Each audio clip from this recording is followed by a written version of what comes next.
It is the fastest growing movement in human history.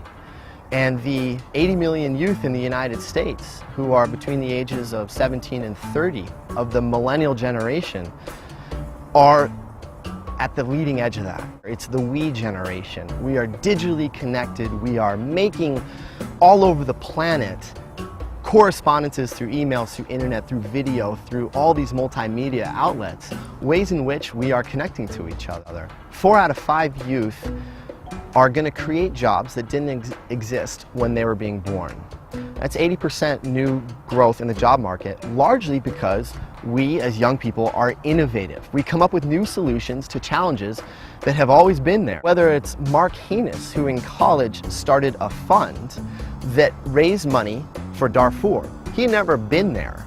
He just said, I'm going to do what I do best, which is write emails, send them to people in power and influence in Washington, the New York Times. You have Phoebe Coburn, a 12-year-old girl in Jackson Hole, Wyoming, who went with her father once to Nepal and saw that there were no books in the libraries.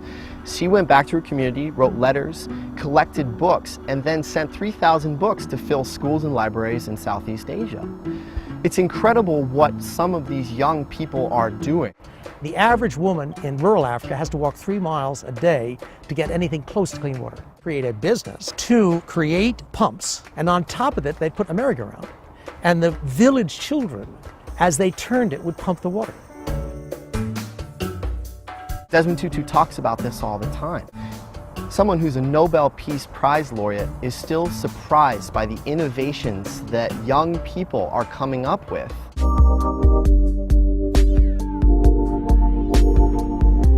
And I'm here with David Hopkins, who is the co-author of a great book called Tactics of Hope: How Social Entrepreneurs Are Changing the World. There's 2 examples from the book that are particularly significant.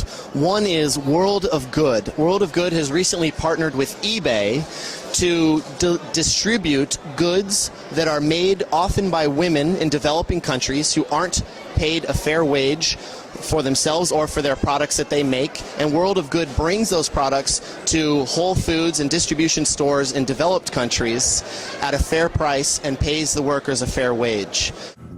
What we see on the news is the death, the destruction, the challenges, the problems, and yet most of us look at the news and say, let's turn it off.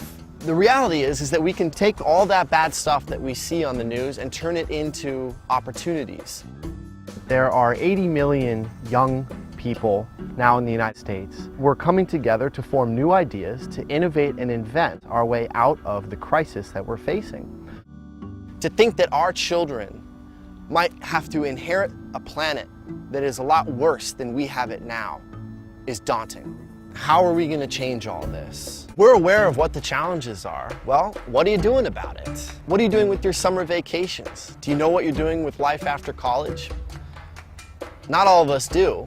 The good news is that the challenges that you see everywhere we look are actually opportunities to make a difference. If you want to make a difference, you can. Send this video to 5 of your friends and begin to look for ways in which you can make a difference. Come be a part of the solution.